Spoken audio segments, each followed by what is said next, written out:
Welcome to the Grove, everybody. My name is Eli, and today we are learning how to play Holiday Hills, kindly provided and published by Chris Couch Games, designed by Chris Porter, and with art by Pretty Useful. Mayor Holly Days needs our help. The Winter Festival at Jingle Bell Square is upon us, but it currently lacks the holiday magic our town deserves. Miss Days has asked us, the Tinsel Task Force, to decorate the town. In this game, we'll ride our sleighs around the board to adorn the square with all sorts of holiday decor. This is no small feat, so we'll be rewarded with points for the gifts we wrap and the trees we decorate. Should we fail and the festival flops, our names will go on the naughty list. But if we succeed in transforming the square into a dazzling display, we'll not only have brought cheer to all, the person who brings the most cheer will also receive a key to the city. Before we get into gameplay, let's first look at setup. To set up a 4-player game, begin by laying out the board in the center of the table. Each player will then pick a color: blue, red, pink, or yellow. Then each player receives their corresponding reference card, sleigh, ornaments, candy canes, and string lights. The Tinsel Task Force starter kit, if you will. Players should then place their sleighs at their respective cottages. In addition to decorations, each player will receive 5 trees and color-matching stars. And be sure to keep any remaining trees nearby, as extras might be needed during the game. Each player should now plant their tree, topped with their star, in their starter plot near their cabin, represented on the board with those spaces with the various player colors. At the start of the game, 5 trees will be in the square, but there should only be as many stars as there are players in the game. As a note, if the 3-dimensional trees pose a dexterity challenge for the players, the game includes 2-dimensional tree tiles, which you can use instead. They play exactly the same as 3D trees, but just know that if one player uses the tree tiles in lieu of the 3D ones, all players must use the tree tiles.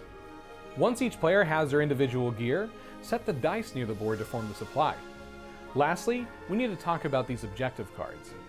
This game was designed for all ages and skill levels to access the merriment. To scale down complexity, it's recommended to omit the string light objectives during your first game. And for younger players, objective cards can be removed entirely. If players do decide to play with objective cards, confirm which ones will be included, then shuffle them together to form the objective deck. At this point, each player should be dealt 2 objective cards. The deck should then be placed near the board face down, and the top 4 cards should be flipped face up nearby in the public tableau. And with that, you are now done with setup. With that out of the way, let's now talk about how to actually play the game. First, decide who the starting player is, either by whoever decorates for Christmas the earliest, or just by rolling some dice. Before we dive into the gameplay itself, let's first talk a little bit more about those objective cards you were given. There are 3 types: decorations, presents, and string light objectives. Keep in mind that as a member of the Tinsel Task Force, you will earn additional cheer points with the objective cards. These cards require players to strategize with their placement of decorations, presents, and string lights. For example, decoration objectives can require you to place your ornaments or candy canes in certain configurations, and the same goes for string light objectives.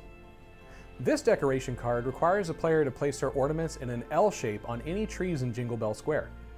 While decoration and string light objectives can be scored for any trees on the board, present objectives require specific presents to be under your own tree, indicated by your star on top.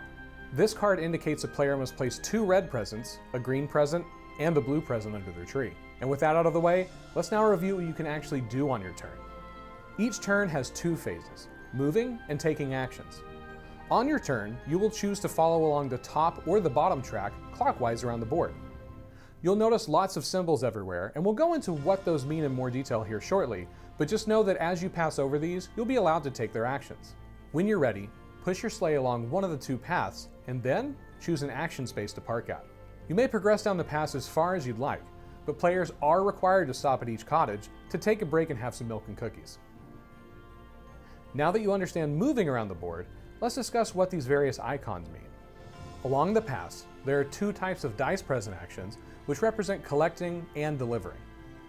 Collect icons are colored to match the dice presents you need to pick up, and if you pass over a multicolored gift, you may choose one of any color. Once you collect the gift, roll the dice present and place it in your sleigh with the number you rolled face up. While you may only carry up to 2 dice presents in your sleigh, you can toss out a die if you want to replace it with a new one. In addition to collecting, there are also these deliver icons. When you've passed over a delivery icon, you may take a present from your sleigh and place it under any tree on the board, not just your own, but be careful. Once you deliver a gift, it can't be taken back or re-gifted. Once all 4 present spaces under a tree are full, it is considered festive and is worth additional points for that tree's owner in final scoring. While present actions are along the paths, the action spaces have these decorating icons that will allow you to add holiday flair to Jingle Bell Square. When you park your sleigh at an action space, resolve any icons there by placing out decorations or additional trees.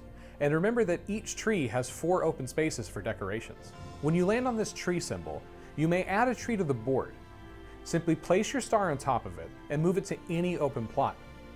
If you're out of stars and land on this icon, you may still place a tree, it just won't have your star on it. In addition to the tree symbol, there are also ornaments and candy canes. Landing on these symbols allow you to add these as decorations to any open space on anyone's tree. Take one from your supply and place it onto any available space you wish. But if a tree has 4 decorations, it is considered full and you may not place more there.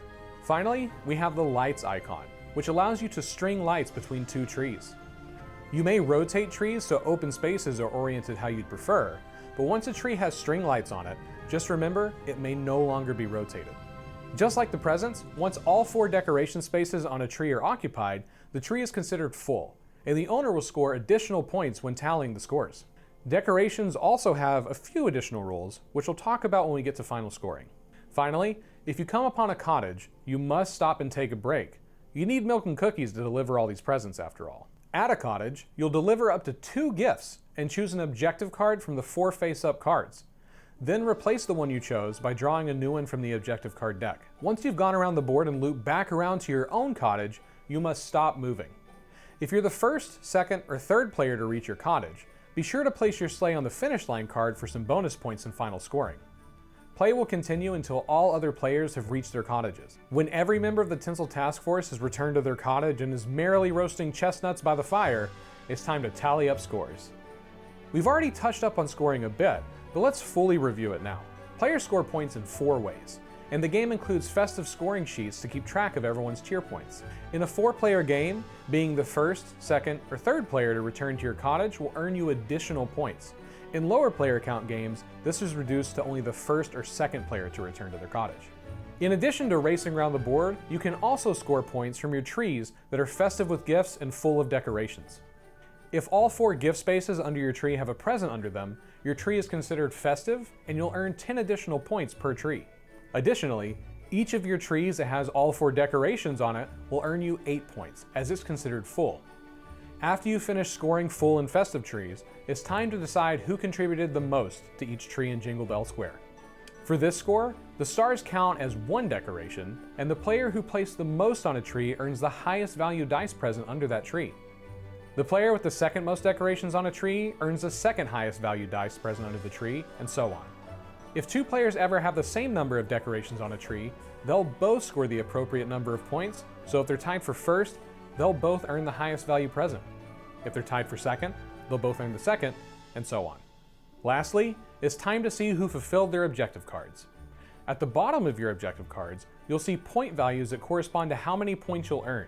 Even if you weren't fully able to complete your objectives, you'll still earn cheer points based on how much you've completed.